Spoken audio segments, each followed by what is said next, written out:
what's up? My name is Dom. Welcome back to my channel. If you're new to my channel, I typically make bookish content, movie content, and anything else in between because I like to do whatever I want on this channel, and tonight is going to be movie content. For today's video, we're going to go over everything I watched in the month of July. It was a month, so you're actually going to see a lot of Charlie Brown in the beginning. It wasn't until the last half of the month that I truly sat down and watched films. But having said that, there's just a lot to talk about, including TV shows. I went through a lot this month, so let's just jump right into it. So I have many lists of films to get through on my phone, and each month I focus on a different one. In the month of July, I wanted to focus on Martin Scorsese, but unfortunately I only got to 3 movies. But that being said, the first movie I watched in July was one of his first ever films, his second, I believe, and that is Boxcar Bertha. This takes place during the Great Depression in the United States, and it's about a woman named Bertha who teams up with a man named Billy, and they team up so they can fight against the corrupt railroad system. I'm going to admit, I lost interest in this film pretty fast. I got very bored. My attention was going in and out because I was doing chores on my phone while watching it. So admittedly, I actually don't have a lot to say about this movie because it was boring and I just don't remember. The reason I lost interest is because with all like the nudity and the type of dialogue in the beginning, I immediately knew it was going to be an exploitation film, and I'm kind of like not really into those. I feel like there's been exceptions in the past, but like this one, I just didn't like it. Other than the sex scene in the barn and the jail scene, this movie is just not very memorable. And also, from what little I do remember, I remember thinking this movie was trying really hard to be like 1968's Bonnie and Clyde. And I'm not just saying that because both movies take place during the Great Depression. I mean, when it comes to the dialogue, the acting style, and the music, it feels like Martin Scorsese clearly grabbed inspiration from Bonnie and Clyde, but Bonnie and Clyde did what he wanted better. So I gave this 2 out of 5 stars. And then next, if you are new to this channel, I'm trying to watch all the Charlie Brown specials in 2025. So I watch about 5 or 6 every month. The first one I watched this month is Race for Your Life, Charlie Brown, which came out in 1977, and it is a feature-length film. And in this one, the Peanuts gang goes to summer camp and they join a rafting race. This was fun, but on the low end of fun. It actually had a really strong beginning. I like seeing everyone interact at the summer camp before the race began. And then during the race, there was a scene where the boys and girls got together and were staying in this cabin and like we're working together to make up games, to figure out dinner and all that, and I really liked it. I really liked that scene specifically because it just felt like typical like boy versus girl shenanigans. But I think despite this movie not even being an hour and a half long, I still feel like it was way too long. And I'm talking specifically about the rafting race itself. I feel like that race went on too long. It could have been shortened by like a good 10-20 minutes. And the last thing I want to say before I give a rating is that Peppermint Patty in this teaches us the importance of democracy. So I want y'all to remember that, and I gave this 3 out of 5 stars. Also, if you notice the dimensions change, that's because something's wacky going on. Something wacky is going on with this camera, so I had to futz with it, and this is the best I could do. But moving on, we're going to talk about the next movie I watched, which is a rewatch of a film I did not choose myself. My friend chose this because she came to visit Philly during the 4th of July weekend, so she's like, we gotta watch this, and that is National Treasure. In this movie, Nicolas Cage decides he's going to steal the Declaration of Independence. I've never like fallen in love with this movie before. I've seen it a few times because of this friend. We were roommates in college, so I ended up seeing this more than I wanted to. To me, this movie's just okay. It was more fun now that I live in Philly and I was recognizing spots, because if you don't know, Philadelphia is considered the birthplace of a nation. The Declaration of Independence was signed here. Our Constitution was drafted and signed here. You could go visit the building that happened in. It was in this movie when you see like Nick Cage climbing through shit, stealing the document. So that was cool because like now I get to like recognize different spots in the movie as well. But like, that's all I gotta say about this. The next movie I watched is actually one of the worst films I watched in 2025, and that is It's the Girl in the Red Truck, Charlie Brown, which came out in 1988. This is 40 minutes long, and it's about Snoopy's brother Spike, who falls in love with a woman that drives her red truck past his cactus every day. This one's different from other Charlie Brown specials because it's a mix of animation with live action, mostly live action actually. And I will say this did not feel like a Peanuts special. Once I found out the main actress in this is Charles Schulz's daughter. Charles Schulz is the author of the Peanuts comics. things made sense. It was like, oh, she's trying to get her foot in the door, so daddy made this for her. It was just not a good time. Charlie Brown and Snoopy are hardly in it. I do think focusing on Spike is a choice because how many of us cared about Spike before this came out? The acting in this is really bad. It was giving Disney Channel. Quite frankly, it was giving porn, especially near the halfway point. Because I saw a lot of the reviews of this on Letterboxd, and a lot of people said it feels like a porno, and I'm like, that's a lie. You guys are over-exaggerating. But once the woman's, I think it was husband or boyfriend, her partner, once he came in and I'm like listening to how he's talking to her, listening to the words they're saying, seeing how they're looking at each other, I'm just like, I feel like they're about to start fucking. Like, this is pornography acting. How did this happen? And I think the ending to this was just really bizarre to me just because, oh, also our focus from Spike is taken away. Like, he's there throughout the whole thing, but we focus less and less on Spike and more on the girl and her partner, which I thought was a weird switch given the beginning was like, hey, this is Spike's story. And I just think the ending for this woman is really strange because I cannot imagine giving up my dream of dancing in a big city so I could be an aerobics teacher in a very small town in the middle of nowhere. I thought that was kind of weird. And then Spike is just like, bye. And by the end of this, I didn't care about Spike. And it's also incredibly boring. The pacing is horrendous. My big question at the end was, why is this 40 minutes long? This should have been like 20 minutes. We actually could have done this whole thing without the husband. And if he wasn't in it, I bet it wouldn't feel like pornography. So I gave this, and when I say that, I do want to say there's nothing sexual in this. Like, it's safe for work. You can watch this at work. It's just the style of acting. I feel like they watched too many pornos before jumping into this. Having said that, I gave this 1 out of 5 stars. So the next movie I watched is a Martin Scorsese film, actually, and that is Mean Streets. This is about a devout Catholic man who's in the Italian mob in New York, I believe, and he is trying to help his wayward cousin. I'm just gonna say right off the bat, it's another movie that I kind of just didn't care about. It seems objectively well made, but I lost interest really quick, and I can't tell you why. This makes me a bad critiquer for this film specifically. I can't tell you why this is not for me. I don't want to say it's Martin Scorsese's fault because I've seen multiple movies by him that I really do enjoy. So I don't know what happened with this one, but I didn't care for it. It's not for me. I do want to list some things I do like about it though, because again, I do think it's like an objectively good film. I do love the acting in this. Everyone did what needed to be done. It was weird saying like a baby Robert De Niro. He's young in this. I don't think I've ever seen him without his gray hair. I did really like the concept in certain scenes of the main character being at odds with his Catholicism and the mob life. Because that's one thing when you hear, like, I heard about the Chicago mob a lot growing up in Chicago, and it always fascinated me how these men could do such things, given that like the Italian culture is a very Catholic culture, and the Italian mob in Chicago, a lot of them were devout Catholics. So it's like, how do you justify this? Because so much of your job is going against multiple of the 10 commandments. And I like that the main character actually thought about this, because I feel like I don't see this a lot in mafia media, and it's something that Scorsese himself explores a lot. He explores Catholicism a lot in his films. And I really did like the ambiguous ending.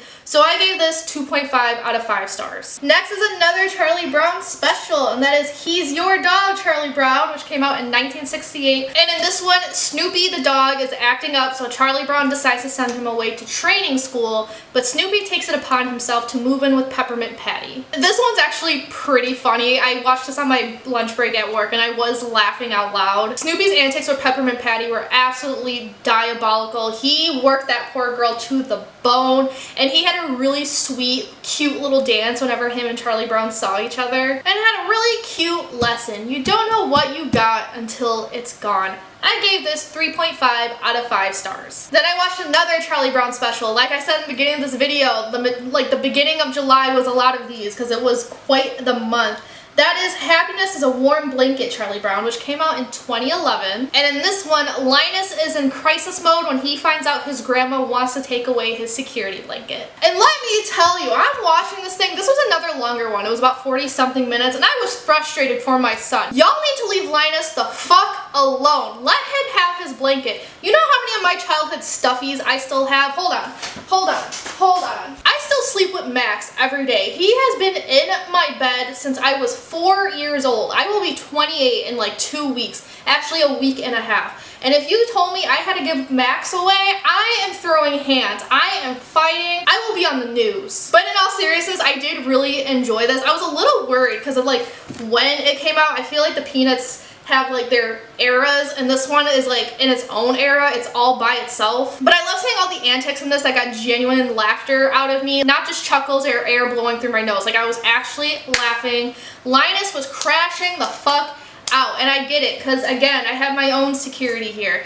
But he had this existential dread that I find so relatable. Something about the Peanuts, once they dread something, you feel that. You feel that nihilism. Did I say that word right? Whatever. You just feel it in your soul. And his anger towards Lucy, I felt that too. My girl, Lucy is usually one of my favorite characters because I love how bitchy she can be. She was a little much in this one, girl. I would fight you too. This one also has a clear resolution, and I've noticed in some of these Peanuts specials, the resolution can be a little wishy-washy, or like it's a stretch or a little too convenient on their way there, but I actually liked how this one was done because it was believable and Linus genuinely had to fight for it. And I do want to say this feels actually more in spirit with the comic strips than some other specials, just because this felt like very sarcastic the way it was being treated, and I've always gotten sarcastic vibes from the comic strips. So I really liked this one. I gave this one 4 out of 5 stars. And then the last Charlie Brown special I watched in July, and then we could finally move on to other movies.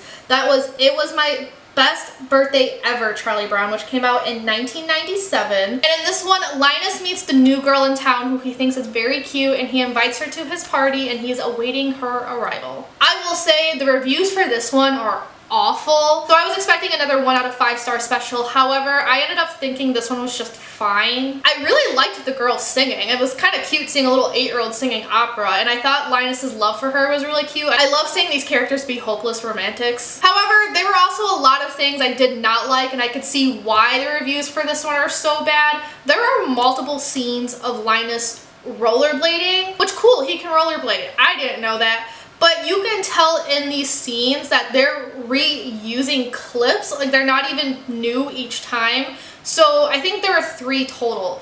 And then, so 2 of them are unneeded if they're just gonna do that. And by the 3rd one, I was fast forwarding, and I don't want to fast forward my films. That's a bad sign if I feel the need to do that. Oh, and the music was terrible. It was, I would like mute it at times too, and I shouldn't have to mute your movie. There are no typical Peanuts antics, so this one wasn't really as funny. And also, I guess it goes back to this. Everyone in this felt out of character. Even Linus, the main character in this. Everyone just felt off. I don't know how to describe why. I just didn't like the vibes in this one. It was definitely feels weird compared to other specials vibes-wise. Overall, it's a special that exists, so I gave this 2.5 out of 5 stars. The next movie I want to talk about was a total surprise. I did not expect to like this and give it such a high rating, and that will be K-pop Demon Hunters. So this is an animated movie about a K-pop girl group called Huntrix, and they have to fight supernatural beings in order to protect Korea. However, a new boy group is introduced and something is amiss about them. Alright, so full disclosure, this is going to give context on why I'm so surprised I like this movie so much. I'm not a K-pop fan. I hate K-pop. I've never heard a song that I genuinely enjoyed. I think the type of pop, I do like pop music, but I think the type of pop that K-pop does is just not my thing. I don't like the culture surrounding it. I'm sorry, I don't like the fans I see on Twitter. It kind of scares me. The parasocial relationships are out of this fucking world, and it creeps me out a bit. And I don't like the K-pop industry. The more I learn about it, the more abusive it seems, and I'm wondering why anyone would want to join that. And also, when I first heard of this film, the original synopsis I read was, oh, K-pop kills demons. And I'm like, this sounds so fucking stupid. I will never ever watch this. However, then it came out, and apparently multiple people had the same sentiment as me. They watched it to hate watch it, and then they ended up loving it. Suddenly it was all over my timeline. My friends who also don't like K-pop were like, girl, you gotta watch this. I felt an intense FOMO, and I was like, okay, I'll watch it. And now here it is in my, like, it's not in my top 10, but if I were to make my top 10 video right now, this would be an honorable mention. This was actually super fun. The animation, they went all in with the character expression. It felt like I was reading a comic strip with how like over the top it all was. I love the character designs in this, especially the demons, like when it came to the Saja boys, and I actually wish they utilized their demon forms more. And I loved how the demon marks look. I thought that looked really cool. The music, I don't love the entire soundtrack. I'm gonna be completely honest. The first song we hear Huntrix sing I thought was kind of annoying. It worked in the context of the movie. Like it was a perfect opener, but by itself, like if I'm at work, I can't just listen to it. I do think it's annoying. I've never liked Soda Pop. I'd rather listen to the Huntrix first song than Soda Pop. And that, because another thing I'll be honest about, when I was scrolling Insta, and I saw Sony and Netflix advertising with Soda Pop, and you know, before anyone else had watched the movie, I was like, this song's annoying. I'm making a great choice to not watch the movie. But outside of those two songs, I do love the rest. I especially love the opener with the ancestors singing. I thought that was beautiful. Love Golden. What It Sounds Like gave me chills. My favorite song, because I'm a basic bitch, is Your Idol. So if the Saja boys were real, I'd be absolutely screwed. And not only that, not only do I like this movie on a technical scale like that, but I did really like the story as well. The allegory of learning to love yourself goes absolutely crazy in this movie. I love the incorporation of Korean folklore and just the trials and tribulations they went through, like their dilemmas that they had, and it made me wonder how toxic, I mean, I said in the beginning, one of the reasons I can't stand K-pop is because I don't like the industry, and I feel like this movie also put a light on that, because it makes me wonder how much do they feel the way they do because the music industry forces them to look a certain way and to act a certain way. I felt like all the Saja boys represented something when it comes to K-pop culture. Like you got the baby character, and it made me think about how much these guys are infantilized. I mean, we're talking about 30-year-olds sometimes, and you'll see stans on Twitter talk about them like they're 5 years old. And not just with the men, with girl groups too. They act like they don't have internet, so they don't know anything that's going on. Abby made me think about how much these people at the same time are incredibly sexualized. And you got Romance, who represents, I feel like, the parasocial relationships people have with these idols. But then you have Mystery, who makes me think about, like, yes, you have this parasocial relationship, but you actually have no idea who this person is, because everything about them is a front. It's a product they are selling you. I don't know if that was the intention. Maybe I'm like looking a little too deep into it, but I do think that's fascinating. And it also, the Saja boys' rivalry with Huntrix and how angry Huntrix got when they were first introduced. Yeah, on the surface they were angry because it's a bunch of demons. But I wonder if the main message is that if this is how the actual idol industry is. Like, is it scary being a girl group because you can be replaced at any time? Like, because I feel like I don't listen to K-pop, and yet every week I'm hearing about a new group. Like right now I think the popular ones are Twice and one that starts with an E. But when I was in high school, it was SHINee and Big Bang. Those were who my friends were listening to. Now I never hear about them. Is it scary being an idol because, like, this is your job, you rely on it for an income, but you could just be replaced at any time? Like this movie showed, the Saja boys were taking fans away from Huntrix. So I guess what I'm trying to say is this a critique on the idol industry? Not only is this movie teaching you how to love yourself, but is it also criticizing a mega corporation that causes you to think down on yourself? So many things left to ponder when it comes to that, but then another thing I really liked was how they handled Rumi's dilemma at the end of the movie. I would love to go in more detail, but I can't because of spoilers. So I guess what I can say, I loved how she looked at the end, and because it felt like it stayed true to her.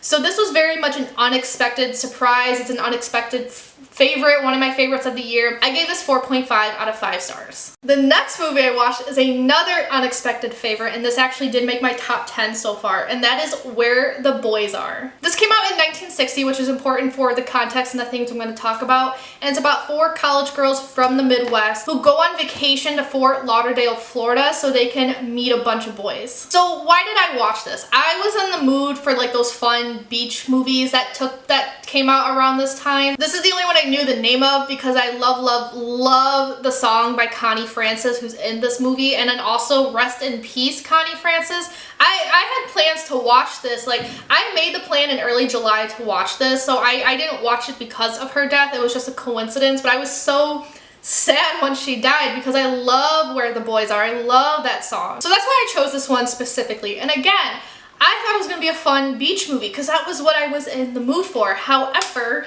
I didn't get that. I got a hard-hitting coming-of-age movie instead. This movie actually does start out as pretty humorous because these 4 girls are ready for an adventure. They're collecting their bearings, they meet some cute boys who have little shticks of their own, but it became more serious as the movie went on. This movie overall feels like an exploration of girlhood and growing up. One of the first things I noticed about this movie is how it handled the topic of premarital sex. There's like a whole question about it in the beginning that someone has a rather spicy answer to, because this is the era where they're like, hey, I mean, we still see this today, but like especially in the 1960s, this was the era where everyone was under the impression no one was having sex before marriage, but then a character in this movie calls it out. She's like, no, we are, and we should do it. We should be liberated. Like, who cares? And you can see by the teacher's reaction, it was a scandalous answer. But then as you see them on vacation meeting these boys, you know what's happening, and this movie explores how the girls feel about that. You see these girls learning throughout the movie to learn what they want out of life, and also understanding how frustrating life can be. Like, it's not always a fairy tale. Some people just have a mind of their own. What they think of sex and relationships depends on themselves, depends on the situation, can depend on the guy. All 4 of them have different ways of learning that. Some worse than others, because apparently one girl had the worst fate out of all of them. So I guess to lead into that too, another thing I was expecting from this movie, given I thought it was going to be a fun beach movie, I was also expecting like a fun cutesy romance, but we didn't get that either. Again, it was the girls learning what they want out of life more so than just falling in love with boys, falling in puppy love, which I do find fascinating because it's called Where the Boys Are, so you think the movie's about boys, but no, it's like really about the girls. And one of their lessons for all of them is that men ain't fucking shit. Let me tell you, some of these men, I'll get to the girl who had the worst fate because like there's some jokes I want to make. Her situation is not a joking matter at all. But some of the men in this movie, I feel like Connie Francis ended up with an asshole. The really tall woman who's also in Stepford Wives, I did not like the guy she ended up with. I thought he treated her like garbage, and yet a simple sorry fixed that. Did not like that. Men ain't fucking shit in this movie, let me tell you. But again, like I feel like it's a canon event. We all have to learn at some point, and this goes for men liking women too. I'm saying like men and boys specifically given what this movie's about, but like overall, sometimes people in general, people ain't shit, and it's hard to find someone you genuinely like who will treat you well, and luckily one of the characters at least found that. And I feel like one interesting aspect like for this journey that I think I caught it like halfway through the film, the girls in this movie are depicted as love-struck while the boys are super horny. And because one of them like explicitly says, oh, let's just have sex even though we just met, which goes back to the theme of premarital sex in this movie. That's another thing I found so fascinating about this movie, especially for the time period it came out in. Because talk to older people, and they're always, sometimes not even older people, just like people my age too, they will go off about how back in the old days, they didn't have hookup culture. Hookup culture is a new thing. This generation is screwed. And like, bitch, I've heard the fucking stories. Hookup culture has been around forever. Just we're more open about it now. And Where the Boys Are talks about that. Like premarital sex, hookup culture was happening. It was just happening in certain circumstances and people weren't open about it. Which I want to lead into my next point about this movie that kind of just caught me off guard but in a good way. There are tropes in this film that feel typical for its time. But while there are tropes typical for this era, there are also characters explicitly calling out the problems with these tropes, which I feel like doesn't even happen in modern day media. So I'm gonna give an example of the one girl I was saying who had like the worst of it. So she was the typical trope I've noticed of this era where you kind of have a girl who's always talking up to the boy. She always has a different man at her hip, and then she gets punished for that at the end of the movie. And I guess this is a trigger warning, so keep this in mind if you want to watch this movie. She does get raped at the end of the film. And I've noticed in other movies, including in today's media, when that happens, it's a lot of people telling her, oh, I'm sorry, we'll find a way to get through this, which is fine. I feel like people in those circumstances do need to hear that. But what one person does in this movie that I feel like I've just never seen before, it's the girl who's basically the lead of this movie, and she turns to her partner, her boy. He starts saying like, oh, maybe she shouldn't have been around so many men. But this character, and it just took me so off guard because again, I've just never seen this in movies before. She explicitly tells him it's not her fault. The boy chose to rape her. It is the boy's fault. And there was no workaround, there was no word salad. She explicitly said that to him. Like, it was just so, I don't want to say, know if I want to say nice given the topic, but it was just so, it was welcoming. Maybe it's the word I want to use. I liked hearing someone explicitly call out the problem. So while yes, the tropes in this movie felt typical, they actually had a reason, so they could get those call outs in the end and make it a teachable moment. Because even the guy she was talking to had a moment where he was explicitly like, oh my god, I am giving into this dangerous culture. So I cannot imagine how controversial this movie probably was when it came out. And I feel like there's just so much more to say about this movie just because it wasn't what I was expecting. It got its point across and did such an excellent job telling its audience like, hey, these issues we pretend don't exist absolutely do, and we do. I do think it's an important movie because of that, especially because of the era. And it left me in tears at the end, and I don't know what, maybe, I don't know why, maybe it's because, I don't know, maybe I'm just a girl, but like, I was actually tearing up thinking about it. So again, another unexpected favorite. I gave this 4.5 out of 5 stars. And the last movie I watched in July is a Martin Scorsese film, and that is Alice Doesn't Live Here Anymore. After Alice's husband dies, she takes her son and moves to a new state to make something of herself. It's one of those movies I really did enjoy, but I can't put it into words, so I don't have too much to say. Other than that, this was extremely heartwarming. I do love a movie where a woman is trying to make something of herself, where she's trying to not even just make something of herself, but just trying to find herself, whatever that means, just find that happiness. I loved the relationship between mother and son in this. It felt very realistic, like their love for each other, but especially the bickering scenes, because it was so simple. But it reminded me of my own relationship with my mother, just the constant back and forth and annoying the shit out of her. And I also like that this movie focused more on the relationship with her son than it did the romance. Because I will say my one gripe with this movie, and it's a pretty big gripe, I didn't feel the romantic chemistry with Kris Kristofferson. So I ended up giving this 4 out of 5 stars. Now we're gonna move on to the 6 TV shows I watched. Alright, so for TV shows, I completed 4, and then I'm in the middle of 2. So the first one I completed is Star Wars Droid Tales. I'm trying to watch all the Star Wars content on Disney Plus because one day I'm going to tier rank them.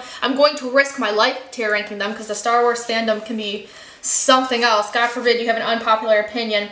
But the synopsis of this is that it's just Lego Star Wars. I went into this expecting episodic tales about these droids, but instead it's basically a rehash of episodes 1 through 6. There's some droid-centered tales here and there, but that's what I wanted. I wanted this to be its own thing. I didn't want it to be a rehash because I feel like the Legos does that a lot, and we've already gotten that, you know what I mean? But one thing I do like about this, it does make fun of the flaws of the movies. Like, one of the jokes is the stormtroopers always missing, so I thought that was pretty cute. But overall, this is kind of just whatever. It was background noise at work. But next, I watched an anime called Death Parade. This is only 1 season and 12 episodes. And this takes place in a universe where people die, and then they are sent to a place where they have to play games, and those games help determine whether or not they're going to be reincarnated or stay in the void. And I was fairly surprised by this. I've been recommended this by a lot of people, and at first I thought it wasn't going to be my thing, but I ended up really enjoying it. It was a tone I wasn't expecting because it has a very happy, upbeat opener. But the first episode was a lot. A lot as in it was very emotional, my heart was pounding, and then there was a tonal whiplash between that and episode 2, because episode 2 is where we actually get the background and we start understanding the universe we're in. And I feel like we got a lot of that in the show. It was a pretty good balance between emotional and humor. I really liked meeting different people and seeing the games they had to play, and they're not playing like harsh games or anything. They're playing regular old games like old rummy, pool, bowling, just with harsh added elements. And I really love the dynamic between the 2 leads. You have one dude who's not human, and then you have your human, and it's basically a story of a human trying to teach this non-human entity how to live. And I'm always for that. I always love that trope, and sometimes I do love the opposite as well, when it's ironically like a non-human teaching a human how to live. Just that concept, no matter who's doing it, I really enjoy. And there's some lessons to be had here. It's confronting one's feelings and learning that there are lessons to be learned. And human beings can't fit into black and white boxes. We are nuanced and complicated, and that goes into whether or not someone's a good person or a bad person. And at the same time, rarely is the case of someone being 100% good versus being 100% bad. There's also a beautiful piano piece in this. For like, whenever I hear it, my heart just hurts. So I really enjoyed this anime. It's definitely one of the best shows I watched this year. And next is another Star Wars show. I think this was also Lego, but it's called Resistance Rises. They're shorts, and it's 5 stories that happened between the sequel movies. Not much to say about this one. It had its funny moments, but otherwise it was unremarkable. And the last show I completed in July is another anime. I had no plans to watch this last month, but I accidentally came across it, and I was like, that seems kind of interesting. It's called Devil's Line, and it's only one, just like Death Parade, it's only one season with 12 episodes. A woman named Tsukasa is saved by a vampire who are called devils in this universe, and she falls in love. I started watching this because the synopsis on Hulu was more succinct than this. It had more tiny detail, but I'm reading it, and I'm thinking, this is Tokyo Ghoul and Twilight mashed together. And as a lover of both series, Tokyo Ghoul because it's well written, Twilight because it's like good trash that I love to read and turn my brain off to, I was like, I have got to watch this. And I thought it had a very strong beginning. I was actually fairly impressed because I just didn't, going into this, I actually didn't know what to expect. Like, am I gonna like it? Is it gonna be great? Is it gonna be trash, but like good trash? So the beginning was strong and I was invested. Just unfortunately after like 3-4 episodes, it fell off for me, and I kind of just continued out of obligation. The big thing that really bothered me about this, I really do not like the iteration of vampires in this story, because literally the only thing vampiric about them is that they drink blood. Otherwise, the sun doesn't affect them. They can actually eat human food, no problem. If they bite a human, that human doesn't turn into a vampire. And also, they're not necessarily immortal. They age normally, but they actually die before humans. They have a shorter lifespan. And because of all this, it's like, why are they vampires? Why not create your own creature? Because like I mentioned earlier, I went into this thinking it's like Tokyo Ghoul plus Twilight. And a lot of people love to criticize Twilight for having stupid-ass vampires because they, they glitter in the sun. But like, think about how Stephenie Meyer described her vampires in general, like outside of glittering in the sun. Twilight has more realistic vampires than the story does. Another thing about the story itself, this is a type of story where things are just constantly happening to the female character. She never gets a break. She constantly needs saving, and it got old after a while because the story is just this vampire constantly saving her. We got very little scenes to let their relationship grow. And having said that, I do think the relationship in this, the romance, is very, very fast. It's insta-love, hence the Twilight comparison. It's all action, but very little substance. And I'm gonna say it, and I did notice people online get pretty pissed if you say this, the people that love the story. But I am part of the camp that does think this is truly like Tokyo Ghoul. Our male lead is half human, half creature, just like Kaneki is. Just like Kaneki, at least in the beginning of Tokyo Ghoul, he hates being that half creature. He has a lot of internalized hate and prejudice towards vampires slash devils, whatever. In this universe, in the universe of Devil's Line, there is a company that tries to kill devils just like there is in Tokyo Ghoul. In Tokyo Ghoul, it's called the CCG. In Devil's Line, it's called the CCC. Just like Tokyo Ghoul, the goal in this one is for everyone to exist. And the eyes do funky things when in creature form. Like, this story overall honestly feels like a fan fiction I would find on AO3, and the synopsis of that fan fiction would be, what if Toka wasn't a ghoul and Kaneki saved her in human form? If someone told me Devil's Line was originally Tokyo Ghoul fan fiction and then the author got like a publication offer and had to change names, I'd believe it. Because even like the atmosphere, at least in the beginning, feels the same. There's clearly inspiration was had. And unfortunately, I do have to say, I am not shocked in the slightest. There is no second season, even though there's a lot more content in the manga. But another thing I want to comment on, and this has nothing to do with how I feel about the show, it's just kind of something funny I saw when I was reading the cast list, and comparing voice actors, there is a voice actor named Yui Ishikawa.